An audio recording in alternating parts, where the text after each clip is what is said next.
¿Te apasionan los crímenes? ¿No puedes parar de leer novela negra? Quédate aquí. Mi nombre es Anselmo Ramos, soy periodista, formador, lector empedernido y en unas semanas se publica mi primera novela, segunda si se cuenta la que escribí con 11 años sobre islas y tesoros. Te doy la bienvenida a Crimen y Novela Negra. ¡Arrancamos!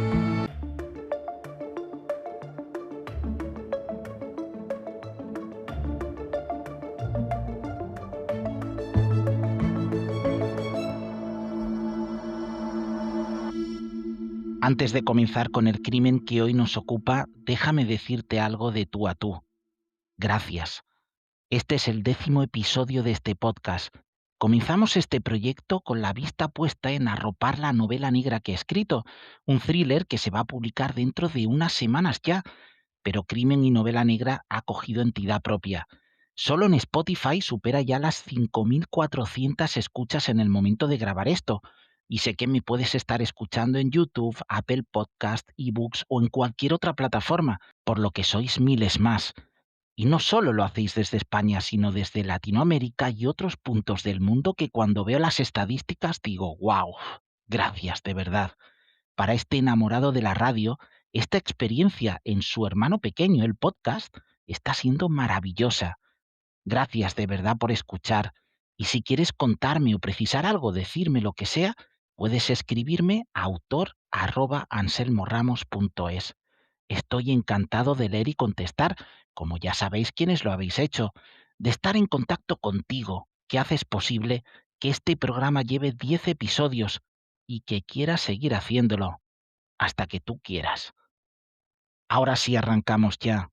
Lo hacemos con uno de los casos más impactantes, más mediáticos y con mayor cantidad de errores a muchos niveles de la historia reciente, el de Rocío Baninkoff.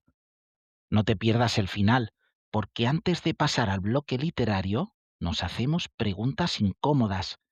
Esas preguntas que provocan una sensación de que, a pesar de lo que se pueda pensar, este caso, lo que ocurrió de verdad, no está cerrado.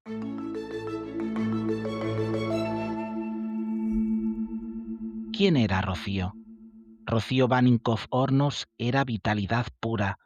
Tenía 19 años en octubre de 1999 y vivía en la urbanización La Cortijera, en la Cala de Mijas, en Málaga. Rocío era hija de Alicia Hornos y de Willem Baninkoff, de origen neerlandés, de quien Alicia se había separado años atrás. Era la pequeña de 3 hermanos. En el núcleo familiar durante muchos años hubo una figura clave, Dolores Vázquez, Loli, como la llamaban.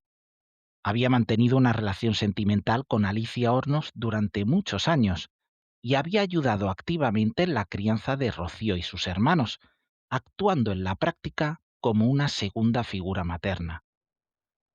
En 1999 Rocío estudiaba magisterio, practicaba mucho deporte y mantenía una relación sentimental con un joven llamado Antonio Jurado, Tony. Sus amigos la describían como una chica alegre, sin enemigos, que disfrutaba de la sencillez y el color de la vida en la costa. 9 de octubre de 1999. Era sábado. Fuengirola, pegada a Mijas, donde vivía Rocío, celebraba su feria y la joven quería ir a disfrutar de la noche con su novio y amigos. Sin embargo, nunca llegó a su destino. 21:30 horas. Rocío sale de casa de su novio Tony, donde había pasado la tarde. Su intención era ir a su casa, ducharse allí y luego ir al recinto ferial. Para llegar debía atravesar un tramo poco iluminado, una zona de descampados y nuevas construcciones que conectaba las urbanizaciones. Era un camino que había hecho cientos de veces. Pero en esta ocasión no lo pudo completar. Rocío no llegó a su casa. A la mañana siguiente, el 10 de octubre, Alicia comienza a preocuparse. Rocío no ha dormido en casa. Manda a su otra hija a la casa del novio de Rocío, donde su madre le cuenta que no ha pasado la noche allí. Con preocupación creciente, Alicia Hornos salió con su pareja a buscar a Rocío, y fue ella misma quien encontró en un descampado cercano al trayecto que debía haber seguido Rocío manchas de sangre, un pañuelo y unas zapatillas de deporte que identificó sin dudarlo como las de Rocío. No había rastro de la joven, pero la violencia de la escena sugería un ataque repentino. La Guardia Civil activó de inmediato el protocolo de búsqueda, pero durante casi un mes el silencio fue absoluto. No había avances. No se encontraba Rocío. 2 de noviembre. 24 días después, el horror tomó forma física. Un cadáver fue hallado en unos terrenos cercanos al club de tenis Altos del Rodeo, en Marbella, a unos 30 kilómetros de donde desapareció Rocío. El cadáver estaba calcinado y presentaba múltiples puñaladas. La hazaña del asesino era evidente, pero el deterioro de los restos, en principio demasiado evolucionado para el tiempo transcurrido, puso en duda que fueran los de Rocío en los primeros momentos. También se encontraron restos de ropa. El cuerpo había sido desplazado. El lugar del hallazgo no era el lugar del asesinato. Y alguien se había tomado la molestia de intentar borrar los rastros mediante el fuego. La hermana de Rocío identificó ropa encontrada en el lugar como la de Rocío. Era ella. Tras el reconocimiento, regresó a su casa, donde todos los medios se agolpaban a las puertas. La noticia, el dolor, fue filmado y retransmitido en directo. El entierro de Rocío fue una manifestación de dolor masivo, pero también de sensacionalismo, con los medios y la ciudadanía en medio hasta el último momento en el que el ataúd fue introducido en el lugar en el que descansa Rocío. Y como señala la periodista Toni Moreno en un documental sobre el caso que ella cubrió, el entierro fue un casting de sospechosos. La Guardia Civil se enfrentaba a una presión social asfixiante. Los medios de comunicación nacionales se habían instalado en Mijas. Alicia Hornos, rota de dolor, pedía justicia en cada micrófono que se le ponía delante. Los investigadores descartaron el robo, la agresión sexual, aunque el estado del cuerpo no permite la confirmación de esto último, ojo. Se centraron en la venganza o el crimen pasional. En cualquier caso, buscaban un asesino dentro del entorno. Algunos sospechosos se encontraban ya en la baraja que compusieron los investigadores.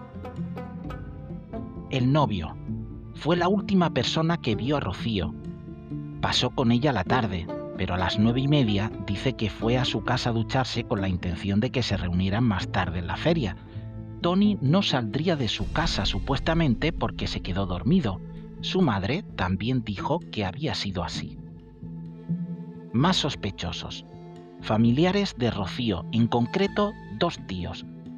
El cadáver encontrado apareció en un recinto cuyo bar habían intentado alquilar estas 2 personas, por lo que o estaba implicado alguno de los dos o querían implicarlos, pero no encontraron nada más allá. Ramón Tejero, el párroco de la Cala de Mijas e hijo de Antonio Tejero, el golpista del 23F, que fue el encargado de suministrar a los voluntarios las pegatinas con las que se organizaron los operativos de búsqueda que se llevaron a cabo por parte de la ciudadanía. Una de esas pegatinas se encontró en el lugar del hallazgo del cadáver. Un residente inglés, Cliff Stanford, padre de familia para la que Rocío trabajaba de vez en cuando como niñera y que ofreció una recompensa de 10 millones de pesetas, al cambio 60.000 euros, por su paradero, y posteriormente, para esclarecer su asesinato, de 25 millones, al cambio 150.000 euros, pero hay que tener en cuenta que en ese momento suponía mucho más valor que el cálculo simple que hemos realizado por el encarecimiento del coste de la vida. Se investigó también el testimonio de un taxista que dijo ver un todoterreno sospechoso en el lugar en el que fue atacada Rocío, que escuchó proveniente de su interior un grito y que se asustó, pero no lo denunció hasta días más tarde. Y como advierte el podcast Criminopatía en su programa dedicado al caso, no hay constancia de que lo hubiera manifestado en ese momento, ni en una llamada a la policía, ni siquiera a la central de radio de taxis. No se concretaba nada, Los sospechosos no tenían la fuerza necesaria para convertirse en algo más. Y entonces apareció la culpable perfecta, Dolores Vázquez. Su nombre salta por primera vez a los investigadores en una situación aparentemente casual. Están trabajando en la ubicación donde se localizan los restos de Rocío y pasa un coche con 2 ocupantes. No sabemos si por el casi nulo tránsito de vehículos justo en esa zona concreta o porque algo les resulta sospechoso, los agentes se quedan con la matrícula. Pertenece a Dolores Vázquez. Le preguntan y ella afirma con rotundidad que no le ha dejado a nadie el coche, un Toyota Celica. Un primer halo de sospecha se cierne sobre ella, y este capítulo del vehículo es uno de los grandes interrogantes que quedan, como luego recapitularemos. El caso es que los neumáticos de ese coche no coinciden con unas marcas que se habían encontrado cerca del lugar en el que Alicia Hornos encontró el pañuelo y las zapatillas, el sitio donde supuestamente Rocío fue atacada y desde el que fue trasladada hacia otra localización. Es decir, ese coche no podía ser el de Dolores Vázquez. Quizás el indicio más mediático fue el de la declaración de una mujer de nacionalidad ucraniana, Tetiana Kasukar, que acababa de llegar a la casa de Dolores Vázquez para trabajar como empleada doméstica y como ayuda al cuidado de su madre, que era dependiente. La mujer declaró que se produjo una discusión entre ellas porque al parecer había servido un té frío, tras lo que Dolores rompió el vaso contra el fregadero. Acto seguido cogió un cuchillo y lo blandió repetidas veces contra un cartel con el rostro de Rocío, al tiempo que decía: «Este es mi problema». «Pensé que quería matarme», diría posteriormente en el juicio. Dolores Vázquez justificó ese acto porque la chica no entendía muy bien el español y le estaba explicando en ese momento por qué estaba más nerviosa de la cuenta, queriéndole decir que su problema era lo que había ocurrido con Rocío.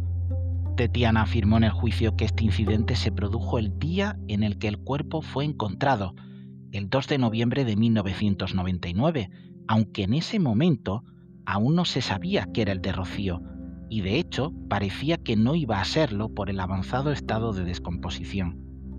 En el juicio manifestó ante el jurado que comenzó a trabajar en casa de Dolores Vázquez el 13 de octubre de 1999, 4 días después de la desaparición de Rocío, en la que permaneció hasta el 4 de noviembre siguiente, 2 días después del hallazgo del cuerpo, y que aunque le pagaran $1000, citamos textualmente, no volvería a trabajar con ella.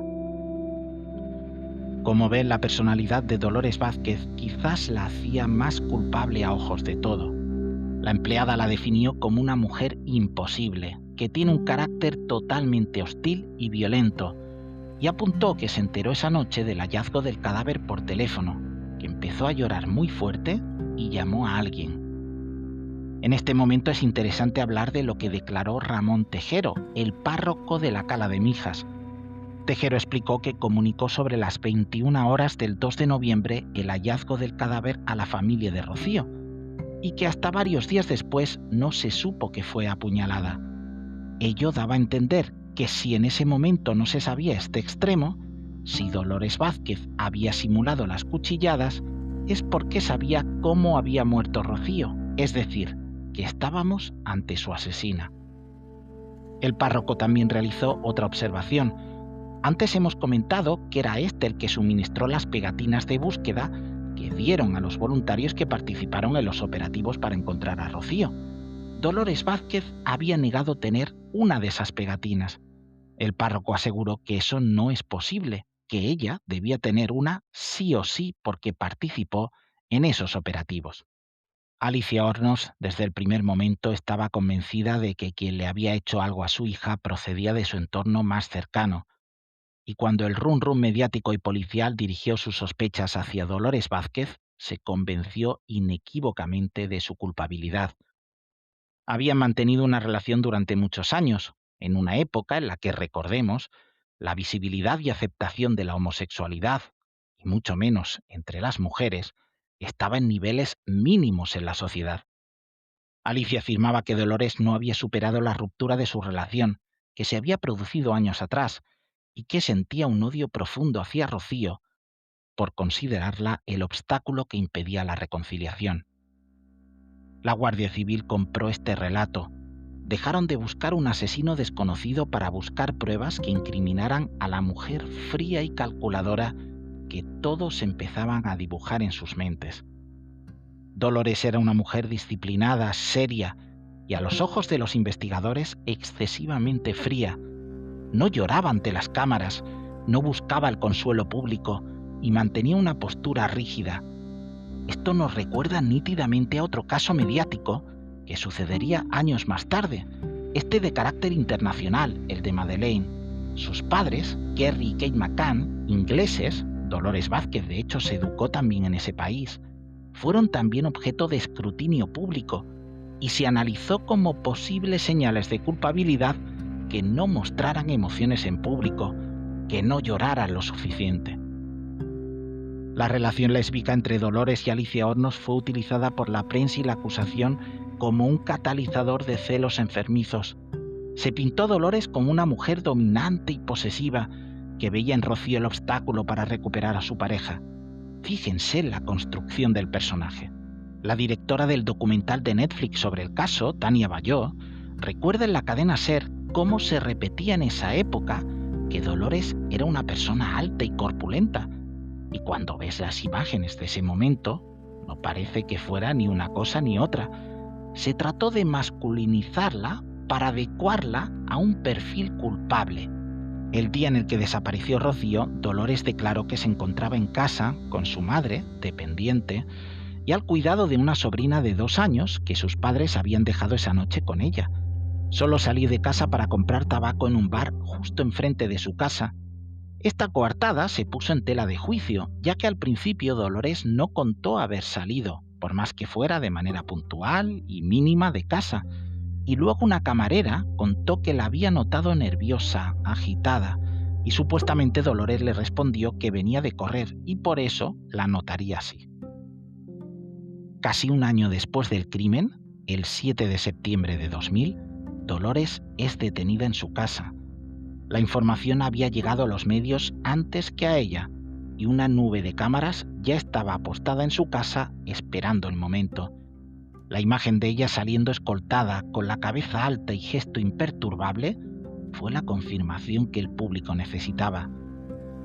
Se adujo que fibras encontradas en el cuerpo de Rocío coincidían con ropa de Dolores. Peritajes posteriores demostraron que eran fibras comunes de fabricación masiva. Gracias al documental de HBO, Dolores, la verdad sobre el caso Vaninkoff, después de 20 años de silencio casi absoluto, pudimos escuchar su versión sin intermediarios. Estas declaraciones son fundamentales para entender el daño irreparable. Les exponemos aquí algunos extractos literales. A mí me juzgaron por mi cara, por mi forma de ser, no por las pruebas. Sentía que la gente me miraba como a un monstruo. En la cárcel, las presas me gritaban asesina. Mi vida se paró aquel día. Perdí mi trabajo, mi casa, mi honor y a la persona que quería. No podía hablar. El miedo me atenazaba la garganta. ¿Qué puedes decir cuando todo un país ha decidido que eres un demonio? Y en efecto, así fue. Todo un país decidió que Dolores Vázquez era un demonio y fueron a ver a ese demonio siendo sentenciado. El juicio de Dolores Vázquez comenzó en la Audiencia Provincial de Málaga, abarrotadísima, con una expectación que rozaba lo circense. La acusación particular estaba liderada por el abogado Marcos García Montes, quien representaba a Alicia Hornos. Su estrategia fue apelar a la emoción del jurado, subrayando la maldad intrínseca de la acusada. La defensa, ejercida por Pedro Apalategui, hizo una labor titánica intentando demostrar que no había ni una sola prueba física, huellas, pelo, ADN, que situara a Dolores en la escena del crimen. Estamos ante un juicio de autor, no de hechos, repetía. Se trataba de un juicio con jurado popular. 9 ciudadanos de a pie tenían la vida de Dolores en sus manos. Influenciados por meses de programas de televisión que ya la habían condenado, el veredicto fue previsible. Culpable de asesinato. El magistrado presidente, basándose en el veredicto del jurado, la condenó a 15 años y un día de prisión. Luego hablaremos de la anulación de esta sentencia por parte del Tribunal Superior de Justicia de Andalucía, pero ahora les relataremos cómo, de forma increíblemente atroz, el horror volvió a visitar la provincia de Málaga. El 14 de agosto de 2003, en la localidad de Coín, una joven de 17 años llamada Sonia Caravantes desapareció cuando regresaba de la feria del pueblo. El cuerpo de Sonia fue encontrado días después bajo unas rocas en la localidad de Monda. Había sido brutalmente golpeada y estrangulada. Y aquí viene lo que nadie esperaba: la coincidencia científica. Sonia trató de defenderse y se encontraron en sus uñas restos de su agresor. También sangre en un cristal de un faro roto de un coche hallados en la zona. Tenían un perfil genético. Pero la verdadera sorpresa saltó cuando ese ADN se cotejó con la base de datos. Coincidía plenamente con el ADN encontrado en una colilla de tabaco recogida 4 años antes en el lugar donde apareció el cadáver de Rocío Baninkoff, de la marca Royal Crown, y que había sido uno de los indicios contra Dolores Vázquez, que también fumaba, pero poco más, ya que no se encontró ningún rastro de ella en esa muestra de colilla encontrada. La investigación dio un giro de 180 grados. Ya no se buscaba a una mujer despechada de mijas, sino a un depredador sexual con antecedentes. El nombre surgió pronto: Tony Alexander King. ¿Quién es Tony King?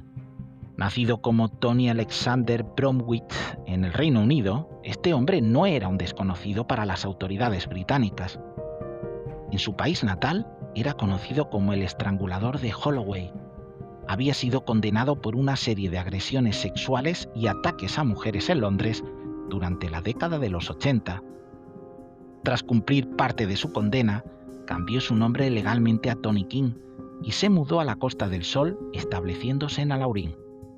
Era un hombre de apariencia normal que trabajaba en el sector inmobiliario y de servicios, pero que escondía una pulsión violenta incontrolable. Su modus operandi consistía en acechar a mujeres jóvenes y solas durante la noche. Fue la pareja de Tony King en el momento de la desaparición de Rocío, Cecilia, quien dijo que King, la noche en la que Rocío fue atacada, se comportó de manera muy extraña. Llegó a casa, se metió en el baño, lo limpió, no volvió a ver la ropa que llevaba ese día. Todo esto lo sabemos una vez asesinada Sonia Caravantes. O bien no le hicieron caso en su día, o no supo hacer que le hicieran caso, porque comentó con su entorno sus sospechas. Incluso luego en el juicio dijo que una amiga que vive en Inglaterra le comentó que había visto la foto de su pareja en un programa sobre fugitivos de la justicia. Y cuenta que llamó a Scotland Yard para preguntar y le dijeron que fuera la policía española, cosa que no hizo en ese momento, según ella, porque la desanimó su entorno, en concreto su hermana, que la tildó de loca. Pero cuando desapareció Sonia, Tony King, con el que tenía una hija y mantenía en relación, aunque ya no de pareja, apareció con arañazos y hematomas. King dijo que había sufrido un accidente de tráfico, pero ni Cecilia ni su nueva pareja, David Lawrence, se lo creyeron. Era él. Mientras la familia de Rocío y la Guardia Civil la buscaban desesperadamente, King seguía con su vida normal. 18 de septiembre de 2003. La Guardia Civil detiene a Tony King en su domicilio. Había asesinado a Sonia y Rocío, pero también recayeron sobre él sospechas sobre otras agresiones en la zona y sobre la desaparición en motel de otra chica, María Teresa Fernández. Dolores Vázquez recibió la noticia de la detención de Tony King desde su casa, donde permanecía bajo vigilancia y señalada por sus vecinos. Fue el momento en el que el mundo supo que podía haber cometido un error histórico. Había un segundo juicio contra ella pendiente de celebración, pero nunca llegaría a producirse. Había otro actor implicado en el caso. No podemos olvidar en este punto a Robert Graham, un amigo de Tony King que fue investigado por encubrimiento. Graham afirmó que King le confesó el crimen de Rocío poco después de cometerlo, pero no lo denunció por miedo. Esta declaración reforzó la culpabilidad de King, aunque Graham nunca fue condenado por encubrimiento al haber prescrito el delito, y acabó además huyendo, por lo que su paradero se tornó en desconocido. Vamos ahora a recordar cómo la justicia se desdijo, al menos parcialmente, de esa primera sentencia condenatoria a Dolores Vázquez. Para entender cómo recuperó su libertad, y esto fue antes del crimen de Sonia Caravantes, debemos mirar al Tribunal Superior de Justicia de Andalucía. En febrero de 2002, antes, como decimos, de que Tony King apareciera en escena, anuló la condena de 15 años a Dolores Vázquez, alegando una falta de motivación en el veredicto del jurado popular. Básicamente, los ciudadanos que la condenaron no explicaron por qué creían que ella era culpable basándose en pruebas, sino que se limitaron a emitir un juicio de valor sobre su personalidad o indicios sin la fuerza necesaria. El 8 de febrero de 2002, Dolores sale de la cárcel de Alhaurín de la Torre tras 519 días entre rejas. Salió bajo una fianza de 30.000 euros, todavía como sospechosa y a la espera de un nuevo juicio que, de no haber sido por el ADN de Tony King en 2003, se hubiera vuelto a celebrar, ya que en este punto debemos recordar que el Tribunal Superior de Justicia de Andalucía no dijo que Dolores Vázquez fuera inocente, sino que debía repetirse el juicio. Tony King fue condenado a 36 años por el asesinato de Sonia Caravantes, y el 21 de diciembre de 2006, la Audiencia Provincial de Málaga condenó a Tony Alexander King a 19 años de prisión por el asesinato de Rocío Baninkoff.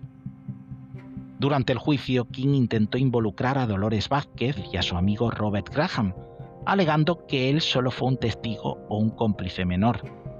Curiosamente, el mismo sistema de jurado popular que condenó a Dolores, esta vez lo hizo contra King. Uno de los aspectos más dolorosos de este caso es la postura de la madre de la víctima. A pesar de la evidencia de ADN, Alicia Hornos nunca aceptó la inocencia total de Dolores Vázquez. Alicia sostuvo ante los medios que Tony King fue un sicario o un ejecutor, pero que Dolores fue la mente intelectual. Declaraciones literales de Alicia Hornos: a mi hija no se le ha hecho justicia. Estoy segura de que Dolores Vázquez tuvo algo que ver, me lo dice mi corazón. Tony King no pudo hacerlo solo. Esta postura alimentó que una parte de la sociedad nunca terminara de limpiar el nombre de Dolores. Dolores Vázquez intentó reconstruir su vida pidiendo una compensación al Estado por el tiempo pasado en prisión de forma injusta. Solicitó 4 millones de euros por daños morales, pérdida de empleo y los 519 días de privación de libertad. Tanto la Audiencia Nacional como el Tribunal Supremo denegaron la indemnización. El Supremo argumentó que Dolores se equivocó de vía jurídica. En lugar de reclamar por inexistencia del hecho, ya que el hecho en sí, el asesinato de Rocío, sí existió, debió hacerlo por error judicial. Para cuando quisieron cambiar la vía, el plazo había prescrito. Tras ser exonerada oficialmente en 2003 y ver cómo el Tribunal Supremo le cerraba las puertas a una indemnización en 2015, Dolores Vázquez entendió que España, o al menos su entorno, nunca le devolvería la paz. Dolores decidió abandonar España y se instaló en el Reino Unido durante una temporada, buscando huir de la presión social. Años después, regresó a Galicia, a Betanzos, donde vive actualmente, y donde hace unos meses recibió un homenaje de su ayuntamiento. A día de hoy, Tony Alexander King sigue cumpliendo condena en España. Ha pasado por varios centros penitenciarios y ahora se encuentra en el de Herrera de la Mancha. King suma condenas que superan los 55 años por los asesinatos de Rocío y Sonia, además de otros delitos de agresión sexual. En prisión ha sido descrito como un preso problemático en ocasiones, intentando manipular a otros internos y manteniendo siempre una actitud esquiva sobre su responsabilidad total en los crímenes.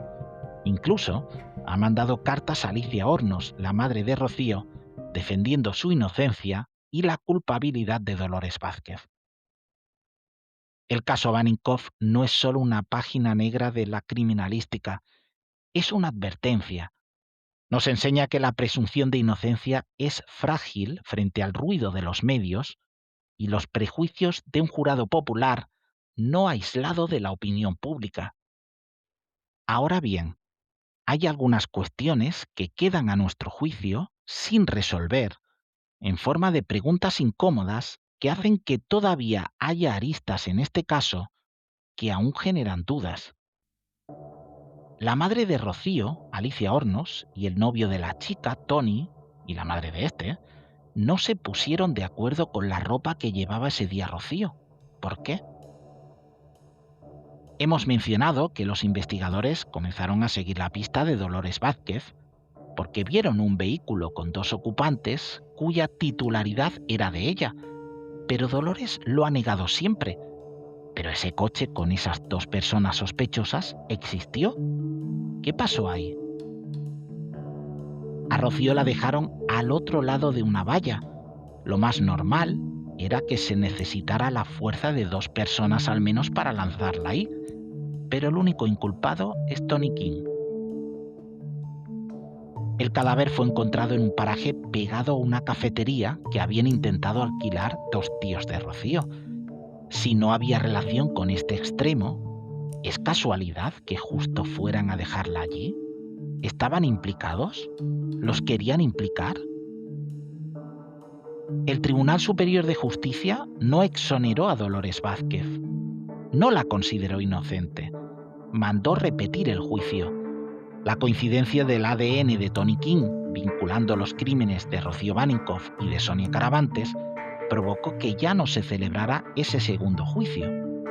Pero ojo, la sentencia contra Tony King le otorga la autoría material del crimen, pero observa que lo hizo, y leo literalmente, en compañía de otras personas que habían estado presentes y que quedan indeterminadas. El interrogante sobre esas personas no alude solo a Dolores Vázquez. Hay que recordar la existencia de un actor fundamental en todo esto, Robert Graham. Lo tuvieron que soltar porque había prescrito su delito de encubrimiento y luego se dio a la fuga. La justicia, la policía, no ha sido capaz de volver a encontrar y sentar a este tipo en un banquillo o de investigar más denodadamente su implicación, no solo en este caso, sino incluso en otros que están sin resolver, como el que hemos mencionado antes de María Teresa Fernández.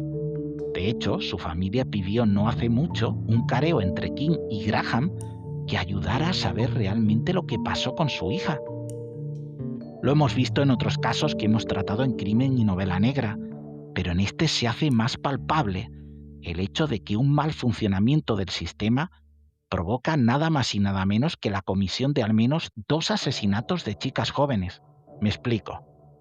Tony King había ya cumplido condena en su país, vivía ya aquí, y la Interpol manda una comunicación diciendo que era sospechoso en el caso de una agresión a una joven en Inglaterra. ¿Qué hacen aquí los investigadores? Solo confirman su domicilio en ese momento y como no declara de forma voluntaria, se olvidan y listo. ¿Cómo que listo? El entonces ministro de Interior, Ángel Acebes, salió a dar unas explicaciones cuando salió todo esto a la luz, como mínimo poco convincentes. Quizás ocurriría lo de siempre, la falta de medios. Pero hay que establecer un protocolo y que funcione. Si la Interpol te envía un fax diciendo que hay un posible agresor cerca y que están investigándolo por un caso en Inglaterra, no vas simplemente a localizarlo y olvidarte. Creo que se podrá hacer algo más. Y en el caso de la policía inglesa, más de lo mismo. ¿Tienes a un sospechoso de agresión y no presionas para que la policía española lo interrogue o extraiga más información? Y también hay que aludir a la descoordinación entre la Guardia Civil y la policía en este caso, ya que intervinieron unos y otros en diferentes momentos y no compartían la información en tiempo real. Rocío Baninkoff perdió la vida a manos de un depredador que nunca debió estar libre. Dolores Vázquez perdió su vida civil a manos de un sistema que buscó una culpable conveniente en lugar de la verdad, que aún no conocemos en su totalidad. Hoy en Crimen y Novela Negra cerramos, solo de momento, este expediente, recordando que la justicia que llega tarde y mal deja muchas cicatrices que ni el tiempo ni ninguna prueba de ADN pueden borrar.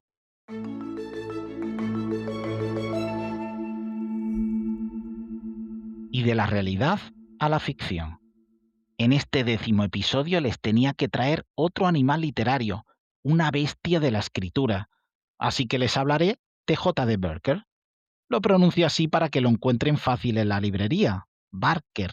No por mi deficiente inglés, que quede claro, que estuve viviendo en Londres aunque el acento se haya perdido por completo. Si cuando llega la pretemporada futbolística vemos siempre algún fichaje galáctico de un jugador, la editorial RBA ha hecho lo mismo con este autor y lo tiene en nómina para su fantástica serie Roja y Negra. J.D. Barker alcanzó el estrellato con la trilogía El cuarto mono, que comprendía El cuarto mono, que le daba nombre, La quinta víctima y La sexta trampa. La que me he leído y voy a reseñar aquí es la novela El último juego, pero si quieren pueden ir perfectamente a por su novedad, La escritora, que además ha elaborado a 4 manos el otro par de otra leyenda, James Patterson. El último juego tiene como protagonista a una locutora de radio. ¿Cuánto nos atraen las periodistas como personajes principales? Esta se llama Jordan Biggs y tiene un programa en el que suelta a micrófono abierto verdades, o al menos sus verdades, sin importar el dolor que provoquen al otro lado. Digamos que no es ni mucho menos políticamente correcta. Un día llama a un oyente y le propone jugar a un juego en directo. Ella acepta y aquí comienza todo. La premisa es similar a una película que quizás hayan visto, protagonizada por Mel Gibson, Secuestro en directo, en el que un locutor recibe una llamada de alguien que amenaza con hacer daño a su mujer e hija. Y hay una historia real en la que le sucedió algo similar al propio director de la cinta, Romuald Boulanger, cuando era locutor de Radio Nacional Francesa y que inspiró la trama. Un oyente anónimo llamó diciéndole que tenía a su madre secuestrada. Eso sí, no ocurrió nada porque su madre había muerto ya. Pero volvamos a J.D. Barker. Si te animas a leerlo, es porque quieres acción. Sus thrillers son trepidantes. El último juego también lo es. Y si me permite la comparación musical con un metrónomo, es como si tuviera uno inserto en las páginas del libro que va marcando el ritmo de la novela para que nunca decaiga, acelere cuando debe y frene cuando necesite respirar. Asegura entretenimiento, no alta literatura. Y en las notas del autor que cierran el libro, así lo reconoce, en una reflexión que me encanta y que leo aquí en lugar de un pasaje de la trama como suelo hacer habitualmente. Alguna vez me han dicho que escribo literatura de comer palomitas, y me parece perfecto. Siempre me lo ha parecido. Cuando lees uno de mis libros, nunca te vas a encontrar un código de moralidad ni un mensaje social de profundas raíces. No, no vas a llegar a la página 237 y vas a descubrir de repente el sentido de la vida que te asalta desde el papel entre frase y frase. Cuando escribo un relato, cuando lo comparto contigo, mi único propósito es que te entretenga, que te distraiga un poco de todo cuanto pasa en el mundo, que te ayude a olvidarte de tus propios. Y si, durante esos ratitos, nunca me verás exponer mis propias opiniones personales sobre política o religión, igual que tampoco me pondría a decirte cómo se hace una apendicectomía. Prefiero dejar esas cosas a los expertos. Yo no soy un experto en nada. A mí me pagan por inventarme chorradas, literalmente. ¿De verdad quieres que sea yo quien te dé algún consejo? Si te parece prometedor lo que ofrece este autor, hazte con el último juego o ve directamente a por su última obra, La escritora, de RBA. Sí, corre hacia allí, al que seguro que es uno de los sitios más bonitos de tu ciudad. Tu librería favorita es un lugar mágico que haces tuyo, lleno de historias que te van a tocar en cuanto abras el mejor objeto del mundo, simplemente un libro. Espero que te haya gustado este 10º episodio de tu podcast Crimen y Novela Negra. Nuevos capítulos en viernes alternos, uno sí y otro no, vaya. Te lo he contado al inicio, cada vez somos más y me hacen muy feliz las miles de escuchas que me dan las estadísticas. Si es así y te ha gustado, puntúalo con 5 estrellas. Venga, que no te cuesta nada. Dale a guardar y a la campanita. Y sobre todo, déjame tu correo electrónico para que te avise de novedades, sobre todo de ese thriller que está a puntito de salir. En cuanto la editorial me dé el visto bueno, te contaré cositas. ¿Cómo dejarme tu correo? Si no te quieres complicar, escríbeme a mi mail directamente, que siempre es más personal. autor@anselmoramos.es o pásate por mi blog o mi web. En la parte de información del podcast tienen los enlaces. O por Instagram, donde estamos comenzando. Sígueme si te apetece ver contenido más audiovisual sobre libros y crímenes. Puedes buscarme por Anselmo Ramos Ruiz o Anselmo Novela Negra, que también te sale. Gracias, gracias y gracias. Nos vemos en el 11º episodio de Crimen y Novela Negra. Hasta entonces, te deseo una vida a todo color, pero lecturas negras, muy negras.